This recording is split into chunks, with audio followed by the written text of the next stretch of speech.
Our protocol uses regular fluorophore probes and simple specimen preparation techniques that maintain the imaged cell in physiological condition to study highly dynamic cellular process and detailed subcellular structures. This technique allows us to investigate cellular processes at a super resolution and under physiological conditions for an extended period without sacrificing either the spatial or temporal resolution.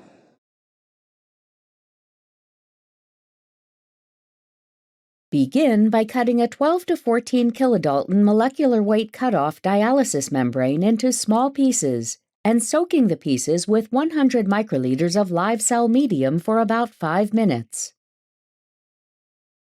While the membranes are soaking, cut the outer ring of a 50 milliliter tube into small pieces and sterilize the pieces in 70% ethanol.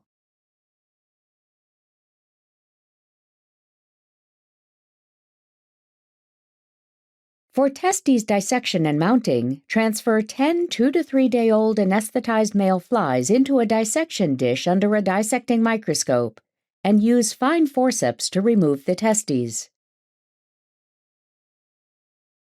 When all of the testes have been collected, wash the testes 2 times in live cell medium and use a pipette tip to spread 100 to 150 microliters of live cell medium to the prepared glass bottom dish. Use fine forceps to transfer the fly testes to the center of the dish and remove all but about 10 microliters of the medium. Quickly place the pre-wet membrane onto the testes and place 2 to 3 small plastic weights onto the membrane.